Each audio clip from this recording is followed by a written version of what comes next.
সম্মানিত উপস্থিতি, জিলকদ মাস যেহেতু চলে যাচ্ছে, আমাদের সম্মুখে উপস্থিত হচ্ছেন জিলহজ মাস।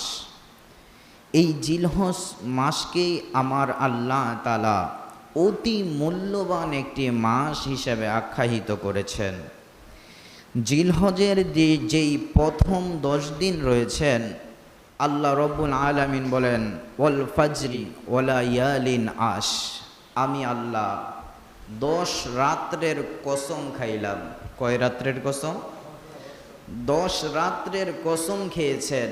মুফাসসিরে কেরাম, তাফসীর কারকগণ বলতেছেন যে আল্লাহ যে 10 রাত্রের কসম খেয়েছেন, এটা অন্য কোনো মাসের রাত্র নয়, এটা জিলহজ মাসের প্রথম থেকে 10ই জিলহজের রাত পর্যন্ত আল্লাহ রব্বুল আলামিন এই রাত্রর কসম খেয়েছেন। বলুন সুবহানাল্লাহ।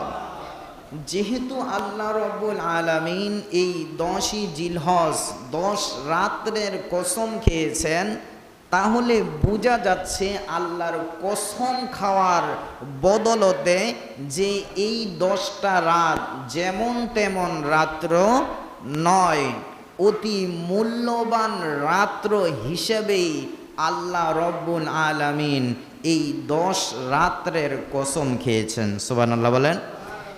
যেহেতু আল্লাহ রব্বুল আলামিন এই জিলহজের প্রথম 10 রাত্রের কসম খেয়েছেন, তাই আমাদেরও উচিত এই 10 রাত্র নয়, শুধু এই 10 দিনকে আমরা যেন ইবাদতের মধ্যে কাটাইতে পারি, এই 10 দিনে যেন আল্লাহর শুকরিয়া আদায় করতে পারি, আল্লাহর তাসবিহ আল্লাহর জিকিরের মধ্যে যেন আমাদের সময়টা অতিবাহিত হয়। আল্লাহ সেই তৌফিক দান করুক। সকলে বলে নেই আল্লাহুম্মা আমিন। পেয়ারা হাজিরিন, আপনারা সকলেই অবগত রয়েছেন, আল্লাহর রাসূল সাল্লাল্লাহু আলাইহি ওয়াসাল্লাম যখনই জিলহজের চাঁদ উঠতেন, জিলহজের চাঁদ উঠার পর আল্লাহর রাসূল টানা 9 দিন রোজা রাখতেন। কয় দিন? টানা 9 দিন রোজা রাখতেন। অর্থাৎ 9ই জিলহজ পর্যন্ত আল্লাহর রাসূল সাল্লাল্লাহু আলাইহি ওয়াসাল্লাম এই রোজাগুলো রাখতেন। যদি এই রোজার মধ্যে ফজিলত কম থাকতো, তাহলে যদি এই রোজার মধ্যে বরকত কম থাকতো, তাহলে টানা প্রতি বছরই আল্লাহর রাসূল এই 10 রোজা থাকতেন না। আল্লাহর রাসূল আমাদেরকে এতটুকু বুঝিয়ে দিয়েছেন, আমি রাসূল টানা 10 দিন, টানা 9 দিন, প্রথম জিলহজের চাঁদ থেকে 9ই জিলহজ পর্যন্ত টানা আমি আল্লাহর রাসূল 9টি রোজা রেখেছি। ও উম্মতেরা, তোমরা শুনে নাও, তোমরা যারা এই জিলহজ মাসের চাঁদ দেখবে, জিলহজ মাসের চাঁদ দেখার পর তোমরাও টানা 9টি রোজা রাখবা। সুবহানাল্লাহ বলেন। কয়টি রোজা? এই 9টি রোজায় অতি ফজিলত রয়েছে, এই 9টি রোজায় অতি বরকত রয়েছেন। আল্লাহর রাসূল শুধু এই জিলহজের 9টি রোজা রাখতেন, বিষয়টা এমন নয়। আল্লাহর রাসূল বলতেছেন, আমি আল্লাহর রাসূল প্রতি মাসের 3টা রোজা রাখি। প্রতি মাসে কয়টা রোজা? এই 3টা রোজা হলো 13, 14, 15। চাঁদের 13, 14, 15 এই 3টা রোজাকে আইয়ামে 20 বলা হয়। কি বলা হয়? আইয়ামে 20। তারপরে আল্লাহর রাসূল সাহাবীদেরকে বলতেছেন, ও সাহাবায়ে কেরাম, আমি প্রতি মাসে আরো 2টা রোজা রাখি। আল্লাহর রাসূল সাল্লাল্লাহু আলাইহি ওয়াসাল্লাম বলতেছেন, সাহাবায়ে কেরাম তোমরা শুনে নাও, আমি প্রতি সপ্তাহে 2টা রোজা রাখি। একটা হলো সোমবার আর একটা হলো বৃহস্পতিবার। সুবহানাল্লাহ বলেন। এই প্রতি মাসে কি করতেন? প্রতি সপ্তাহে 2টা রোজা রাখতেন। আল্লাহর রাসূল সাল্লাল্লাহু আলাইহি ওয়াসাল্লাম আমাদেরকে এই ইবাদতের দিকে আমাদেরকে অগ্রসর হওয়ার জন্য, আমরা যেন ইবাদত বেশি করে করতে পারি, আল্লাহর প্রতি যেন আমরা মনোযোগী হই, তাই আল্লাহর রাসূল এই ইবাদতগুলো করার জন্য আমাদেরকে নির্দেশ দিয়েছেন। বলুন আল্লাহুম্মা আমিন। সম্মানিত উপস্থিতি, তাই আমরা যারা এই জিলহজের চাঁদ পাব, নিয়ত করে নেই এখন থেকে, যাতে করে আমরা রমজানুল মোবারকে যেমনি করে 30টা রোজা রাখার নিয়ত করে 30টা রোজা রাখি, আমরা ঠিক তেমনি করে এই যে এই যে জিলহজের প্রথম থেকে 9ই জিলহজ পর্যন্ত যে 9টা রোজা রয়েছে, এই 9টা রোজাও যেন আমরা আদায় করতে পারি। আল্লাহ রব্বুল আলামিন আমাদেরকে সেই তৌফিক দান করুক। সকলে বলেন আল্লাহুম্মা আমিন। আরেকটি বিষয় হলো, আমরা যারা কুরবান করব, ফুকাহে কেরাম হাদিসের কিতাবের মধ্যে রয়েছেন, যারা কুরবান করবে তারা যেন, এবং যারা কুরবান করবে না তারাও যেন সম্ভব হলে জিলহজের চাঁদ ওঠার পর কুরবান করার আগ পর্যন্ত তাদের হাতের নখ, শরীরের পশম, মাথার চুল এবং কি সারা শরীরের অঙ্গ প্রত্যঙ্গর কোনো জায়গার মধ্যে যেন জিলহজের চাঁদ ওঠার পর খুর না লাগায়। কি না লাগায়? খুর না লাগায়, অর্থাৎ কোনো কাটাকাটি যাতে না করে। তাই আপনারা যারা কুরবান করবেন, জিলহজের চাঁদ ওঠার আগেই আপনারা আপনাদের পরিষ্কার হওয়ার জন্য যা যা দরকার, আপনাদের চুল কাটা দরকার পড়লে আপনারা আগেই জিলহজের চাঁদ ওঠার আগেই আপনারা এই কাজগুলো করে নেবেন। এতে করে আপনার জন্য, আমার জন্য বরকত রয়েছে। বলুন সুবহানাল্লাহ। আল্লাহ রব্বুল আলামিন আমাদেরকে এই নিয়মগুলো মেনে চলার তৌফিক দান করুক। সকলে বলি আল্লাহুম্মা আমিন। অনেককেই দেখা যায় কুরবান করে, কি করে?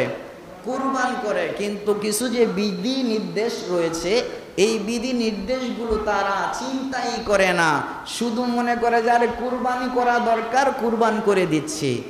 বিষয়টা কিন্তু এরকম না। আল্লাহ বলেন, আমি বান্দার কুরবানের পশু নেই না। পশু নেয় আল্লাহ? কুরবানের রক্ত নেয় আল্লাহ? কুরবানের হাড় মাংস কিছু নেয় না। আল্লাহ বলতে চান, বান্দা ফাসল্লি লিরাব্বিকা ওয়ানহার, তোমরা, আমি আল্লাহ তোমাদেরকে, তোমরা যারা নামাজ আদায় করো, তোমাদেরকে আমি কুরবানের নির্দেশ দিয়েছি। কুরবান এটা শুধুমাত্র তোমার পক্ষ থেকে আমি আল্লাহর সন্তুষ্ট। তোমার পক্ষ থেকে কি? আমি আল্লাহর সন্তুষ্ট।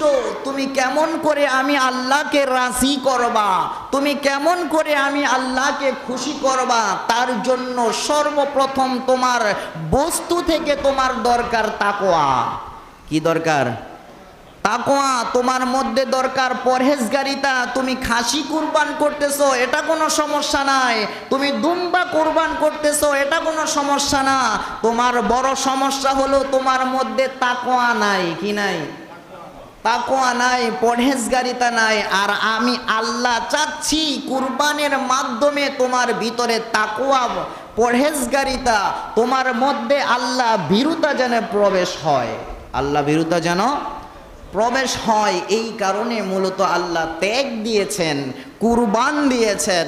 আল্লাহ রব্বুল আলামিন আমাদেরকে সঠিকভাবে আল্লাহকে রাজি খুশি করার জন্য কুরবান করার তৌফিক দান করুক। সকলে বলেন আল্লাহুম্মা আমিন। পেয়ারা হাজিরিন, কুরবানির ইতিহাস আমরা সকলেই কম বেশ জানি।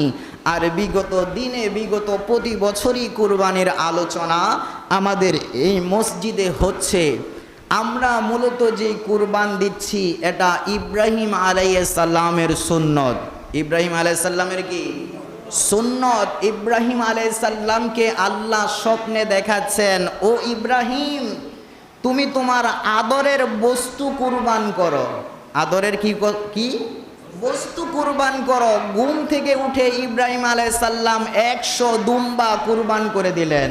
100 দুম্বা কি করে দিলেন? কুরবান করে দিলেন। পরের দিন আবার স্বপ্নে দেখতেছেন আল্লাহ রব্বুল আলামিন হযরতে ইব্রাহিম আলাইহিস সালামকে স্বপ্নে দেখাচ্ছেন, ও ইব্রাহিম, তোমার আদরের বস্তু তুমি কুরবান করো। এই কথা বলার পর ঘুম থেকে উঠে পরের দিন সকালে আরো 100 দুম্বা কি করলেন?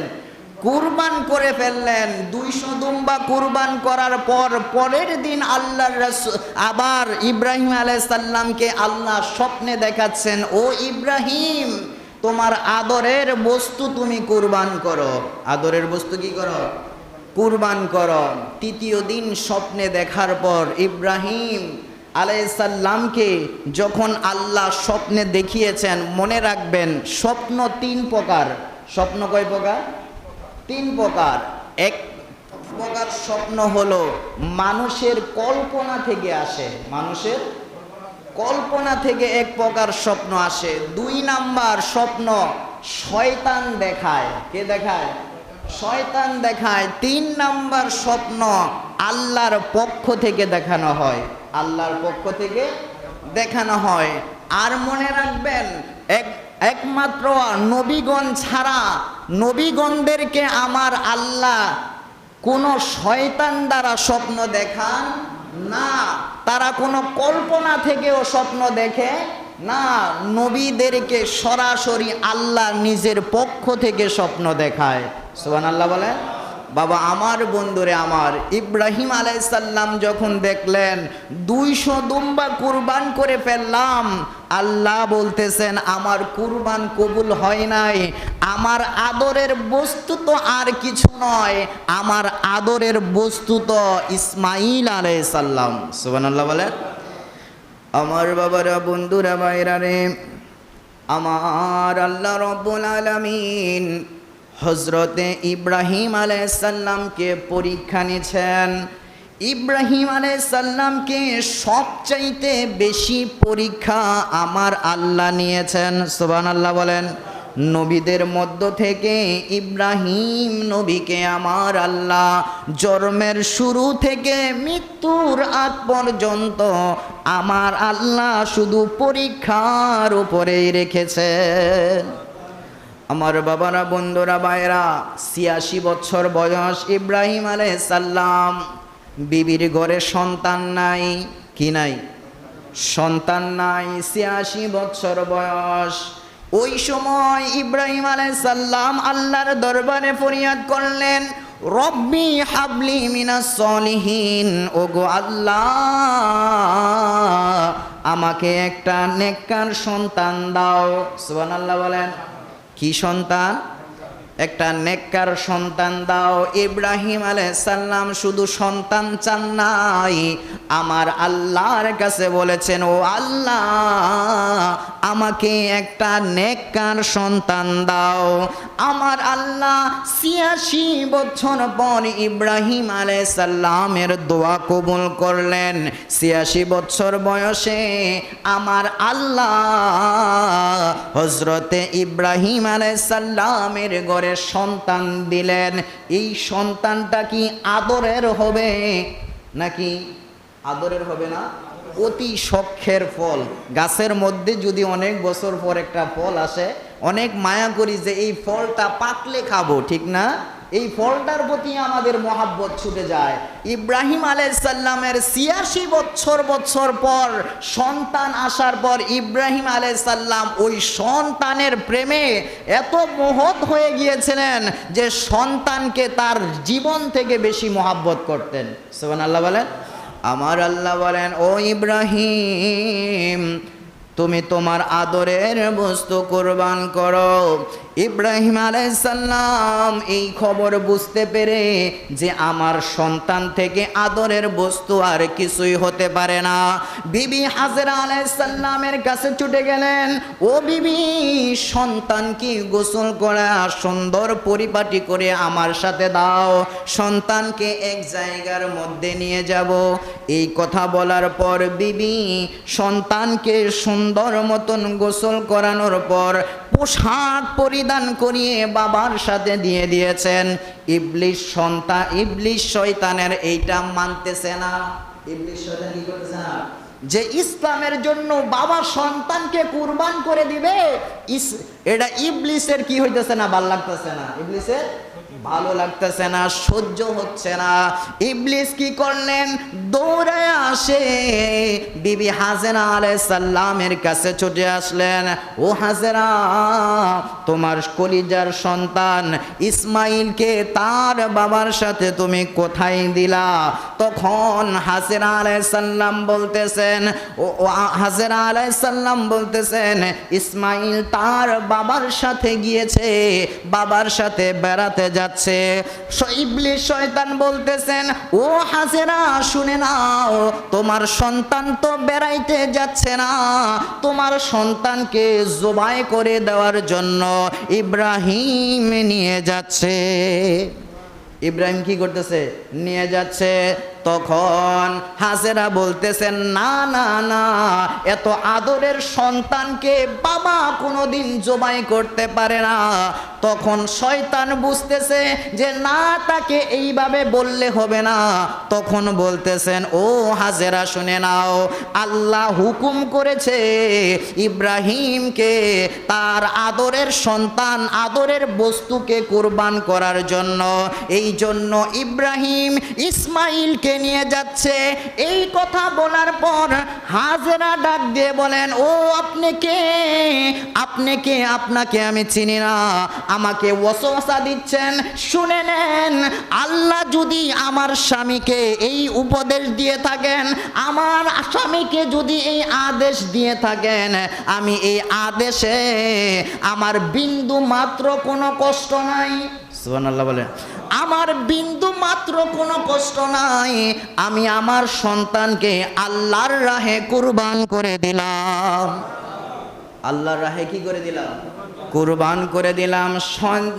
শয়তান হাজেরাকে ছেড়ে দিয়ে এইবার পিছনে পিছনে যাইতেছে। যাইতে যাইতে ছোট বাচ্চা ইসমাইলকে ধরলেন। ইসমাইলকে ডাক দিয়ে বলতেছেন, ওগো ইসমাইল, তুমি তোমার বাবার সাথে কোথায় যাচ্ছ? তুমি কি জানো তোমার বাবা তোমার সাথে কি করবে? তখন ইসমাইল বললেন, না, আমি জানি না আমার বাবা আমার সাথে কি করবে। আমি এতটুকু জানি, আমার বাবা আমাকে বেড়াতে নিয়ে যাচ্ছে। সুবহানাল্লাহ বলেন। আমি জানি আমার বাবা আমাকে বেড়াতে নিয়ে যাচ্ছে। ইবলিস শয়তান বলতেছেন, ওরে ইসমাইল, তোমার বাবা তোমাকে বেড়াতে নিয়ে যাচ্ছে না, তোমার বাবা নিয়ে যাচ্ছে তোমাকে জবাই করে দিবে। কি করে দিবে? জবাই করে দিবে। যখন ইসমাইল আলাইহিস সালামকেও সে মানাতে পারতেছে না, বুঝাতে পারতেছে না, তখন শয়তান বলতেছেন, ও ইসমাইল শুনে নাও, আল্লাহর পক্ষ থেকে হুকুম এসেছে আদরের বস্তু কুরবান করার জন্য। আর আদরের বস্তু তোমার বাবা আমার কাছে তুমি ছাড়া আর কিছু না। অর্থাৎ তোমাকে ইব্রাহিম নিয়ে যাচ্ছে জবাই করার জন্য। অর্থাৎ তুমি এইখান থেকে পালাও। এই কথা বলার পর ছোট বাচ্চা ইসমাইল আলাইহিস সালাম ডাক দিয়ে বলেন, ওরে শয়তান, আমাকে ধোঁকা দেওয়ার জন্য তুই এসেছিস। আল্লাহ যদি আমার বাবাকে আদেশ করে থাকে আমাকে জবাই করে দেওয়ার জন্য, কুরবান করে দেওয়ার জন্য, আমি আমার আল্লাহর আদেশকে কবুল করে নিলাম। সুবহানাল্লাহ বলেন। আমি আল্লাহর আদেশকে কবুল করে নিলাম। আমার বাবার প্রতি যে আদেশ হয়েছে, আমি চাইবো আমার বাবা যেন সে আদেশ পালন করে। সে আদেশ কি করে? পালন করে। শয়তান যখন দেখলেন না না না, ইসমাইলকেও ধোঁকা দেওয়া যাচ্ছে না, এইবার হযরতে ইব্রাহিম আলাইহিস সালাম ইসমাইল আলাইহিস সালামকে মিনা প্রান্তরে নিয়ে গেলেন। সুবহানাল্লাহ বলেন। মিনা প্রান্তরে নিয়ে যাবার পর ইসমাইলকে বলতেছেন, বাবা, ওরে ইসমাইল আলাইহিস সালাম শোনো, তুমি বাবা, তোমার সাথে আমার কিছু কথা রয়েছে। ইসমাইল বলতেছেন, বাবা, কি কথা আপনি আমাকে বলবেন? ইসমাইলকে আল্লাহর পয়গম্বর ইব্রাহিম আলাইহিস সালাম বলতেছেন, ও ইসমাইল শুনে নাও, আমার আল্লাহর পক্ষ থেকে আমাকে আল্লাহ হুকুম করেছেন, আল্লাহ আমাকে নির্দেশ দিয়েছেন আমি যেন আমার আদরের বস্তুকে আমি কুরবান করি। ওরে ইসমাইল, ইসমাইল তুমি বাবা আমার কাছে সবচাইতে আদরের বস্তু, তুমি সন্তানকে আমি আমার জান থেকেও বেশি মহব্বত করি, তুমি সন্তানকে আমি বড় ভালোবাসি, আর আমার আল্লাহ চায় আমার ভালোবাসার বস্তুকে আমি যেন কুরবান করি। বাবা আমার, বন্ধুরে আমার, এই কথা বলার পর ইসমাইল আলাইহিস সালাম দ্বিতীয় আর কোনো কথা না বলে তিনি বলতেছেন, ইয়া ও আব্বাজান, ও আব্বাজান, আপনি যেই কথা বলবেন, যে আল্লাহ আপনাকে হুকুম দিয়েছেন, ওই আল্লাহর শপথ আমি ইসমাইল আপনার কাছ থেকে একটুও পিছপা হব না। আপনার এই কথায় প্রস্তাবে আমি ইসমাইল রাজি আছি, আমি ইসমাইল কি আছি, রাজি আছি। ও আব্বাজান, তো আমার 3টা শর্ত রয়েছে। কয়টা শর্ত? আব্বাজান, আমার 3টা শর্ত রয়েছেন। 1 নাম্বার শর্ত, যখন আমাকে আপনি কুরবান করে দিবেন, আমার রক্ত মাখা যেই জামাটা, এই জামাটা আমার মার কাছে আপনি পৌঁছায়া দিবেন। কারণ কি? কারণ কি? ডাক দিয়ে বলতেছেন, ও বাবাজান, আমার মা আমাকে বড় কষ্ট করে লালন পালন করেছে, আমাদেরকে রেখে আপনি চলে গিয়েছেন। মা আমাকে তিলে তিলে বড় করেছে, বড় আদর যত্ন করেছে।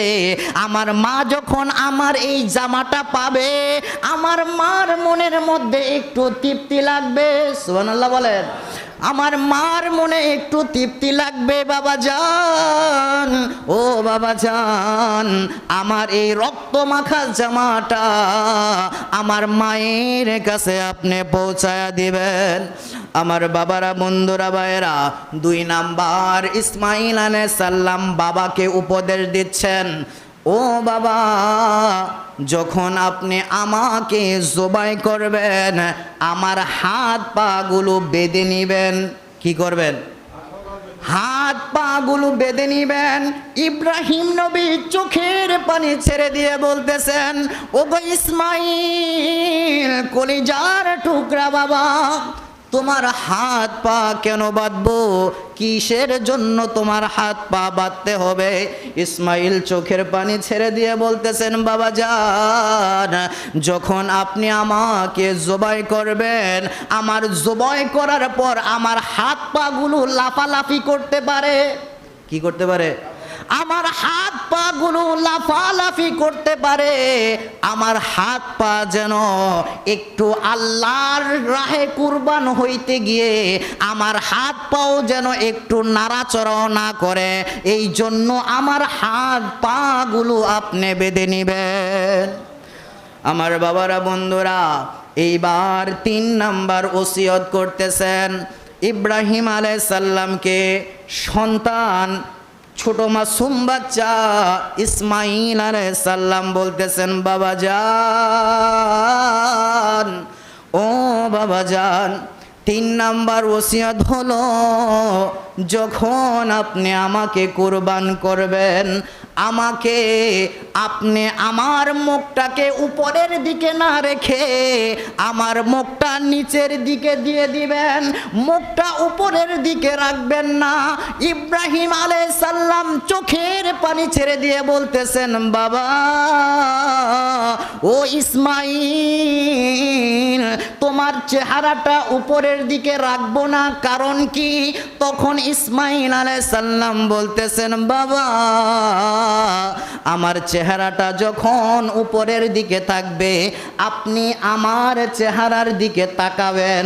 আপনি যখন আমার চেহারার দিকে তাকাবেন, আমার চেহারাটা যখন আপনার দিকে থাকবে, আপনার হৃদয়ের মধ্যে একটা কম্পন হতে পারে, আপনার হৃদয়ের মধ্যে একটু কষ্ট লাগতে পারে।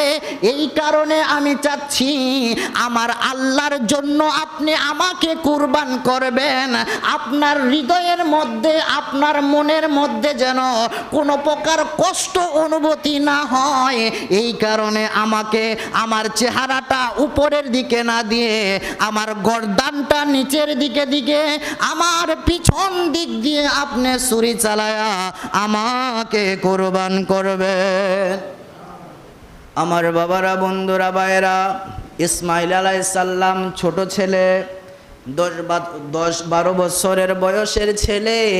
এই ছেলে আল্লাহর রাসূল হযরতে ইব্রাহিম আলাইহিস সালামকে এই উপদেশগুলো দেওয়ার পর তারপরে তিনি বলতেছেন, বাবা, আমাকে যেই তরবারি দিয়ে আপনি কুরবান করবেন, এই তরবারিটা ভালো করে দাঁড় দিয়ে নেবেন। কি করে নেবেন? ভালো করে দাঁড় করে নেবেন, যাতে করে আমাকে কুরবান করার সাথে সাথে আমার গলার মধ্যে তরবারি চালানোর সাথে সাথে আমি কুরবান হয়ে যাই। আমি কুরবান হইতে যত বিলম্ব না হয়, বিলম্ব হলে আমি বড় কষ্ট পাবো। ও বাবা জান, আমাকে যেই তরবারি দিয়ে কুরবান করবেন, এই তরবারিটা যেন ধারালো তরবার হয়। সুবহানাল্লাহ বলেন। এইবার ইব্রাহিম আলাইহিস সালাম প্রস্তুত হয়ে গেলেন। ইব্রাহিম আলাইহিস সালাম প্রস্তুত হলেন, এটাকে কুরবান বলে। এটাকে কি বলে? বন্ধু আমার, ত্যাগ হচ্ছে ভিতরের মধ্যে আল্লাহর প্রতি মায়া জমতেছে। কথা বলেন ঠিক কিনা? সন্তান জীবন দিয়ে দিচ্ছেন, মার কাছ থেকে সন্তানকে কুরবান করে দিচ্ছেন, তারপরেও মার মনের মধ্যে কোনো কষ্ট নাই।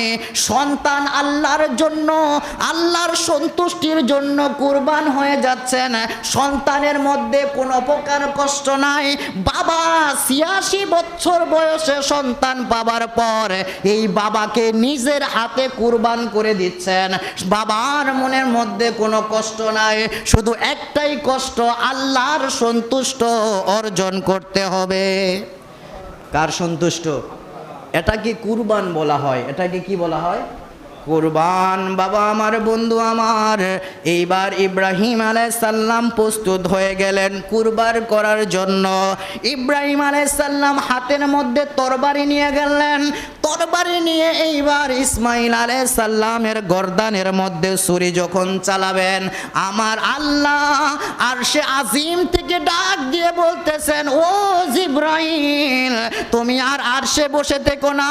ও জিব্রাইল, যাও জান্নাতের মধ্যে ছুটে যাও, জান্নাত থেকে একটা জান্নাতি দুম্বা নিয়ে ইব্রাহিমের তরবারির নিচে দিয়ে দাও।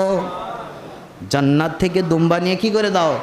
ইব্রাহিমের তরবারির নিচে দিয়ে দাও, না হয়তো আমার ইসমাইলকে ইব্রাহিম কুরবান করে দিবে, ইব্রাহিম ইসমাইলকে জবাই করে দিবে। ও জিব্রাইল, যাও জান্নাত থেকে দুম্বা নিয়ে তুমি ইব্রাহিমের তরবারির নিচে দিয়ে দাও।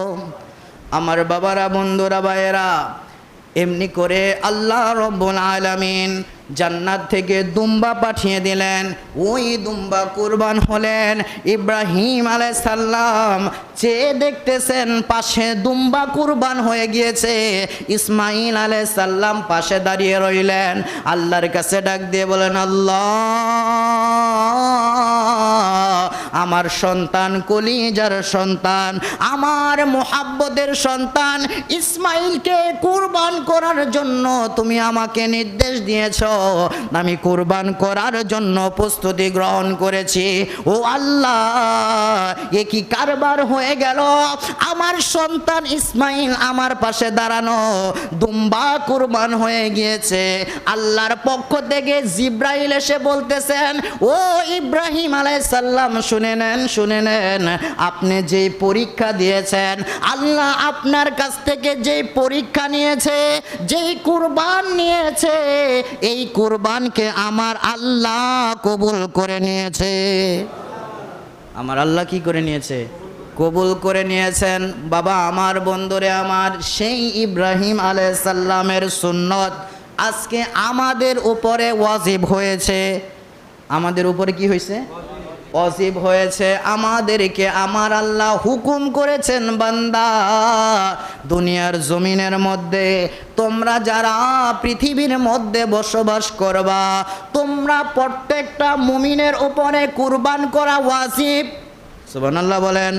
এর মধ্যে যারা সম্পদশালী হয়েছ, কি হয়েছ?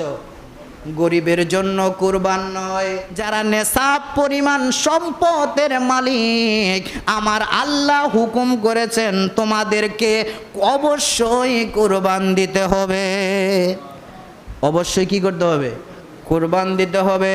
তাই বাবা আমার, বন্ধুরে আমার, আমাদের মধ্যে অনেকেরই সামর্থ্য আছে কুরবান দেওয়ার, কিন্তু দেই না। কিন্তু কি করি না? দেই না। কেমন সমর্থন? যদি দুই দিক দিয়ে হিসাব করি, দুই দিক দিয়ে যদি হিসাব করি, 52 ভরি রূপ্য, 52 ভরি কি? 52 ভরি রূপ্য, এটাকে নেশাব পরিমাণ বলা হয়। 52 ভরি রূপের দাম যদি 1000 টাকা করেও ধরা হয়, কিংবা তার চেয়ে কম বেশি 1500 টাকা করেও যদি ধরি, তারপরও দেখা যাবে 1 লক্ষ, অর্থাৎ 1,20,000 টাকা যার কাছে আছে, ওই ব্যক্তির জন্য কুরবান দেওয়া ওয়াজিব। ওই ব্যক্তির জন্য কি দেওয়া ওয়াজিব? কুরবান দেওয়া ওয়াজিব। এই সংখ্যক মানুষ আমাদের সমাজে পাওয়া যাবে না তা হয়, হতে পারে। আমাদের সমাজে অনেক মানুষ পাওয়া যাবে যাদের কাছে 1 লক্ষ টাকা, 1,20,000 টাকার মতন টাকা পরিবারের কাছে আছে। কথা বলে। এখন জাকাতের যে বিষয়, এটা হলো গোটা 1 বছর ঘুরে তারপরে জাকাত দিতে হয়। গোটা 1 বছর ঘুরে তারপরে জাকাত দিতে হয়। কিন্তু কুরবানের যেই বিষয়, এইটা গোটা 1 বছরের সাথে রিলেটিভ নয়। এটাকে বলা হয় জিলহজের 10, 11, 12 পর্যন্ত কুরবান। এই সময়ের মধ্যে যদি তুমি নেশাব পরিমাণ সম্পদের মালিক হও, ওই সময়ই তোমাকে কুরবান করতে হবে। ওই সময় কি করতে হবে? কুরবান করতে হবে। অর্থাৎ আমরা যারা নেশাব পরিমাণ সম্পদের মালিক আছি, আমাদের হাতে যাদের টাকা আছে, যদি আমাদের বড় ধরনের কোনো ঋণ না থাকে, ঋণ থাকলে আগে ঋণ দিয়ে দেন। ঋণ থাকলে কি করে দিবেন? ঋণ আগে দিয়ে দিবেন। কিন্তু ঋণ রেখে আপনার কাছে টাকাও আছে, ঋণও আছে, টাকাও আছে, ঋণও আছে, কিন্তু ঋণও দিলেন না, টাকাও কি করলেন না, খরচ করলেন না। এই কারণে আপনার উপরে ওয়াজিব, আপনার উপরে কি কুরবানি ওয়াজিব। অর্থাৎ আপনাকে কুরবান দিতেই হবে। অর্থাৎ আপনারা যারা কুরবান দিবেন, কুরবান দেওয়ার যারা নিয়ত করেছেন, প্রত্যেকেই চিন্তা করবেন যে আমরা যেই বস্তুটাই কুরবান দেব, এটা যেন সুন্দর হয়। কি হয়? সুন্দর হয়। এটা যেন দেখতে রুষ্ট পুষ্ট থাকে, দেখলে যেন মানুষ বলে না গরুটা সুন্দর। গরুটা কি সুন্দর? কারণ জান্নাত থেকে যেই দুম্বা এনেছে, জান্নাত থেকে যে বস্তুটা কুরবান হয়েছে, আল্লাহর রাসূলের হাদিস থেকে পাওয়া যায়, তার চক্ষুগুলো অনেক সুন্দর ছিল, তার শিংগুলো অনেক সুন্দর ছিল, দেখার মতন একটা বস্তু ছিল। তাই আল্লাহর রাসূল বলতেছেন, তোমরা যখন কুরবান করবে, দেখে শুনে বুঝে সুন্দর বস্তুকে তোমরা কুরবান করো।